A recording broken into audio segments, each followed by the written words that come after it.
கனத்த இதயங்களோடு காற்றலையில் உங்களை நாங்கள் சந்திக்கின்றோம். உலகவாழ் தமிழினம் இன்று சோகத்தில் ஆழ்ந்திருக்கின்றது.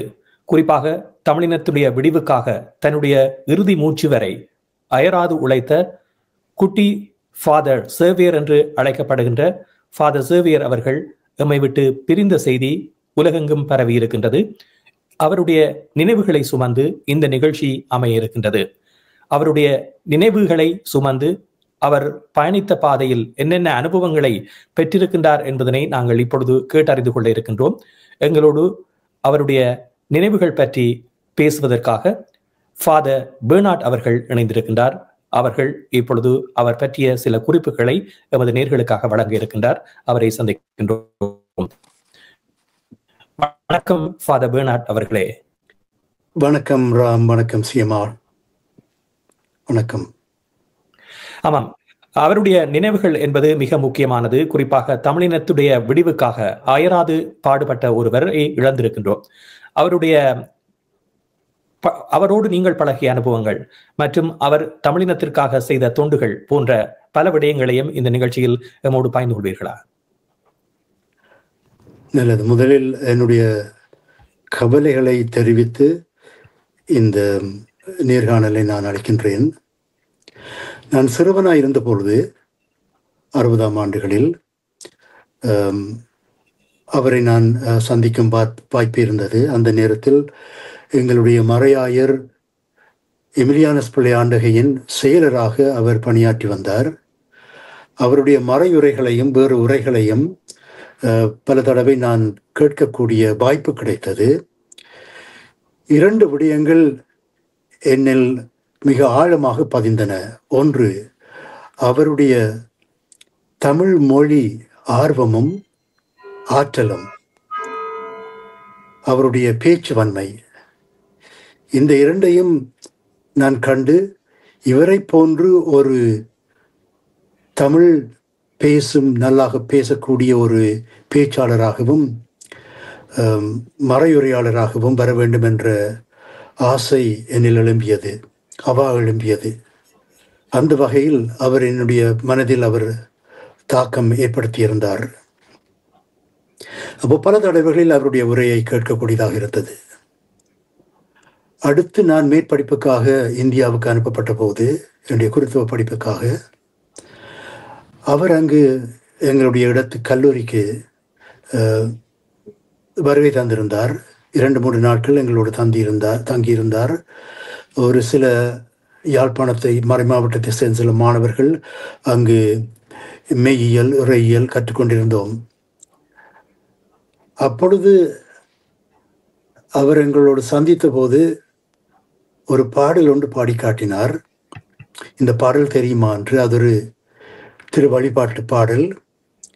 மிகவும் அழகாக பாடினார். அழகான குரல், இனிமையான குரல் அவருடைய குரல்.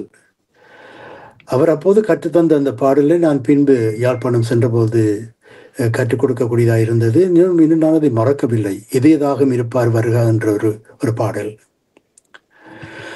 அதை அடுத்து நான் அவரை கூடுதலாக சந்தித்தது கனடாவில் தான். ஏனென்றால் அவர் யாழ்ப்பாணம் திரும்பியிருந்த போது நான் வெளிநாட்டில் இருந்தேன்.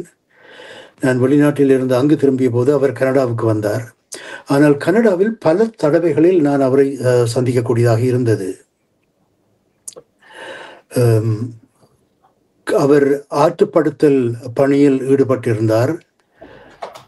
குறிப்பாக எங்களுடைய தமிழ் மக்கள் அங்கு அவலப்பட்டு இங்கு வந்து மன அழுத்தங்களுக்கு ஆளாகி இருந்தபோது ஆற்றுப்படுத்தல் வேலையில் அவர் ஈடுபட்டிருந்தார். அதே போன்றுதான் நான் நினைக்கிறேன், குடும்ப ஆற்றுப்படுத்தலிலும் அந்த பணியிலும் அவர் ஈடுபட்டு செயலாற்றி வந்தார். நாங்கள் கூடுதலாக சந்தித்தது எங்களுடைய தமிழ் பிரச்சனைகள் சம்பந்தமாக கூட்டங்கள் வந்தபோது அல்லது சந்திப்புகள் வந்தபோது அல்லது எங்களுக்குள்ளே குருக்கள் நாங்கள் சந்தித்த போது, இங்கு உள்ள குருக்கள் சந்தித்து பேசிய போது, இப்படியான சந்தர்ப்பங்களில் பல சந்தர்ப்பங்களில் நாங்கள் சந்தித்ததுண்டு. நாங்கள் காணும் போதெல்லாம் அருகருகே இருந்து கொள்வோம். அப்போது அவர் தமிழ் மக்களின் விடுதலை பற்றி கொண்டிருந்த ஆர்வம், நீதிக்கான ஒரு தாகம், அவருடைய உரைகளில் இருந்தது. ஒரு ஒரு இனத்தையும் அவர் புண்படுத்தவில்லை. ஆனால் தமிழ் மக்களுக்கு நீதி கிடைக்க வேண்டும், அவருடைய நீதி தேடும் பயணத்தில் தானும் பயணிக்க வேண்டும் என்று முழு மூச்சாக அவர் வாழ்ந்து கொண்டு வந்தார், செயல்பட்டு வந்தார். இதுதான் கூடுதலாக என்னுடைய மனதில் அவர் ஏற்படுத்திய தாக்கம். அவருடைய வெற்றிடம் என்று நீங்கள் நினைக்கக்கூடியது என்னவாக இருக்கும்? அதாவது ஒருவரும் பிரிகின்ற பொழுது அவர் செய்கின்ற பணிகள் அல்லது அவர் தொடர்ந்து செல்ல நினைக்கின்ற விடயங்கள் என்பது மக்கள் அனைவரும் சிந்திக்கின்ற ஒன்றாக இருக்கின்றது.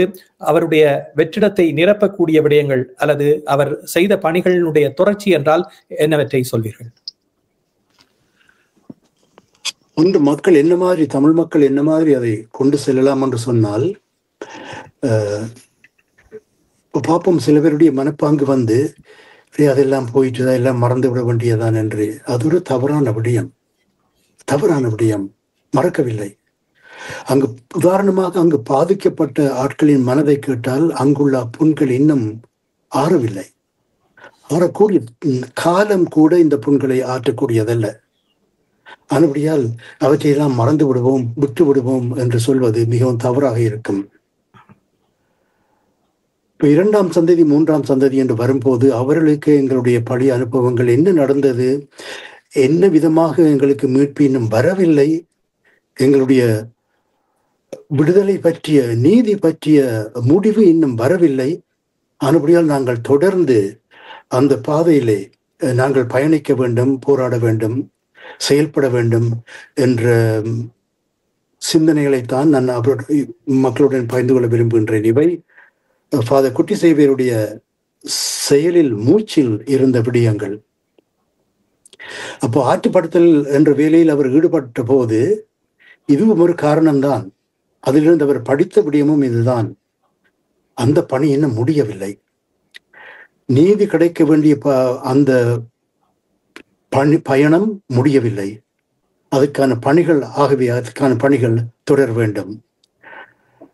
இன்னும் தான் மறுக்கிறார்கள் அங்கு இன ஒழிப்பு நடக்கவில்லை என்று. அது மறுப்பு, அது உண்மை அல்ல. உதாரணமாக நான் சொல்ல வேண்டும் என்றால், இந்த குறிப்பை, அதாவது இன ஒழிப்பு என்ற அந்த தலையங்கத்தை எடுத்து அதில் மக்கள் என்னென்ன மாதிரி செயல்பட முடியுமோ அது மிகவும் உதவியாக இருக்கும். தரவுகள் திரட்டுதல், ஒன்றாக ஆலோசனை செய்தல், இவற்றை கொண்டு போதிய ஆதாரங்களை கையில் எடுத்துக்கொண்டு தமிழ் மக்கள் எந்தெந்த நாட்டில் வாழ்கின்றார்களோ அங்குள்ள அரசியல் தலைவர்கள், உரிமைக்காக நீதிக்காக செயல்படும் அமைப்புகள், இவர்களோடு சேர்ந்து நாங்கள் உரையாட வேண்டும். அவருடைய அனுசரணையையும் நாங்கள் நாட வேண்டும்.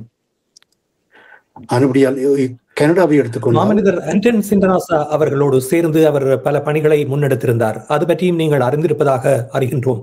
அந்த விடயங்கள் பற்றி குறிப்பிடுவீர்களா? உங்களுக்கு தெரியுமா, ஆண்டன் சிண்டராசா முழு மூச்சாக இதில் ஈடுபட்டிருந்தார். அவருடைய செயல்பாடுகள் பெருசாக வெளியாக தெரியவில்லை, ஆனால் நிறைய வேலை செய்திருந்தார்.